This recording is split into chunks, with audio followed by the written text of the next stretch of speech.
El caso que decidimos trabajar en nuestro trabajo colaborativo corresponde a una estudiante universitaria de 24 años que se encuentra ya en los últimos semestres de su carrera y está en proceso de elaboración de su trabajo de grado. La estudiante tiene establecida una rutina de trabajo en casa de lunes a viernes entre las 8 y 12 del mediodía. Está destinada específicamente a la redacción de los capítulos e informes necesarios para la construcción de su tesis. Durante ese tiempo, inicia la actividad abriendo el documento principal, revisa los lineamientos y consulta fuentes bibliográficas. Sin embargo, gran parte de su jornada se dedica a actividades como organizar el material, ajustar el formato, reorganizar una y otra vez los títulos y ampliar la búsqueda de la información, pero el trabajo de escritura lo posterga y nunca se concreta. Esta situación se viene presentando de manera recurrente, con una frecuencia de 4 o 5 veces por semana, dentro del mismo contexto y horario establecido. En varios de estos días la estudiante finaliza el bloque de trabajo sin haber producido avances significativos en la redacción.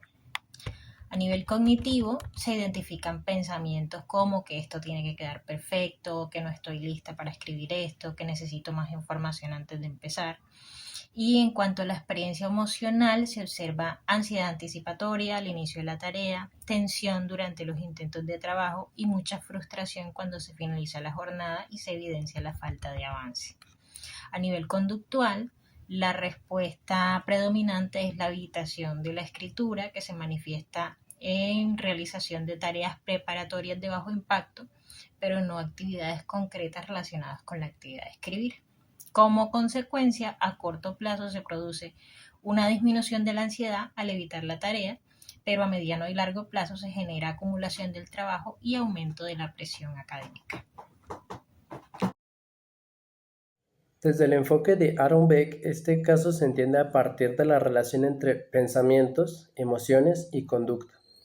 Beck plantea que no es la situación en sí lo que genera malestar, sino la interpretación que hace la persona.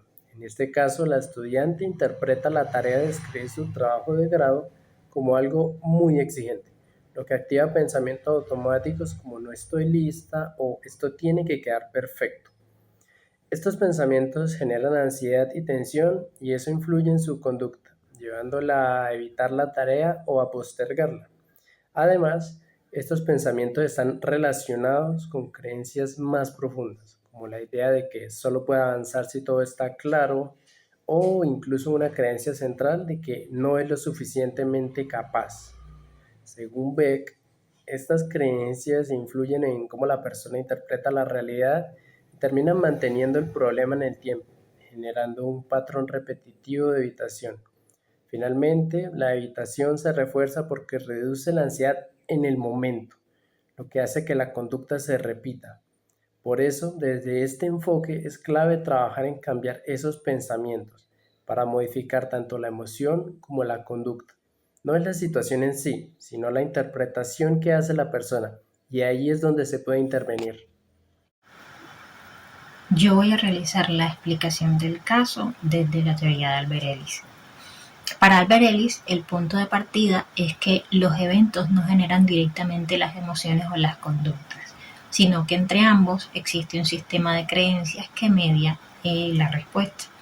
Este planteamiento él lo organiza en un modelo que es el ABC, que no se limita simplemente a describir la secuencia de las acciones o de los sucesos, sino a explicar la naturaleza de estas creencias.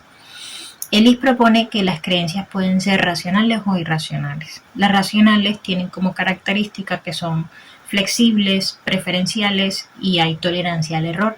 Las irracionales, en cambio, son absolutistas, están formuladas en términos muy exigentes y hay muy baja tolerancia a la frustración.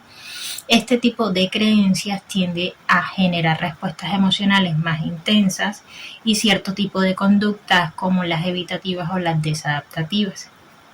En nuestro caso, el A es el momento en el que la estudiante se enfrenta a la tarea de escribir su trabajo de grado dentro de una rutina que ella ya tiene preestablecida. Es una situación estructurada, pero que tiene una alta carga evaluativa y de exigencia. La parte B, que corresponde a las creencias identificadas, tenemos pensamientos o creencias como esto tiene que quedar perfecto, no estoy lista para escribir esto, si lo hago mal se va a notar, necesito más información antes de empezar. Estas formulaciones muestran un estilo de pensamiento que está centrado en la exigencia, la anticipación del error y la necesidad de certeza antes de actuar, que podríamos clasificarlas como creencias irracionales. Desde Ellis, este tipo de creencias transforman la percepción del sujeto o de la persona, generando una percepción de amenaza y reduciendo la disposición para actuar. La C se expresa en dos niveles, a nivel emocional y a nivel conductual. A nivel emocional tenemos ansiedad anticipatoria, tensión durante la actividad y sensación de frustración al finalizar la jornada y darse cuenta de que no ha avanzado como lo esperaba. Y a nivel conductual tenemos reacciones de evitación de la tarea principal, que es sustituida por actividades preparatorias que no implican ese nivel de exposición al error. Ellis plantea además que estas conductas se mantienen porque tienen una función inmediata, que es la de reducir el malestar emocional. En este caso, la evitación disminuye la ansiedad en el corto plazo, pero impide cuestionar las creencias, por lo que el patrón se repite una y otra vez. De esta manera, el modelo nos permite entender que el problema no se sostiene solamente por la situación ni por la conducta, sino por la rigidez del sistema de creencias que media entre ambas.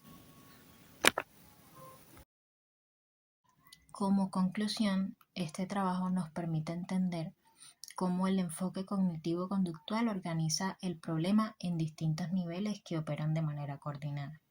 Desde el modelo de Beck, el análisis nos muestra que la respuesta se estructura en niveles cognitivos, donde los pensamientos automáticos se apoyan en creencias intermedias y en creencias centrales.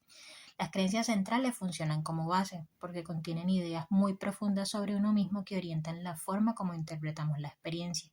A partir de estas creencias centrales se derivan unas creencias intermedias que operan como reglas y condiciones que organizan la conducta. En la práctica, estas reglas determinan cuándo una persona actúa y bajo qué condiciones lo hace. Por su parte, desde el planteamiento de Ellis, entendemos en términos de interpretación que no es la situación la que genera la respuesta, sino el significado que le damos a ella. A nivel conductual, el análisis muestra que la evitación cumple una función específica porque reduce el malestar en el corto plazo y es un efecto lo suficientemente poderoso para mantener la conducta en el tiempo. En conjunto, todos estos elementos nos permiten entender que el problema se sostiene por la interacción que hay entre la estructura cognitiva, la interpretación y las consecuencias. En ese sentido, el enfoque cognitivo-conductual nos permite intervenir directamente sobre esos niveles, modificando las reglas que organizan la acción o los elementos que la organizan, la forma en la que se interpreta la situación y las condiciones que hacen que la conducta se mantenga.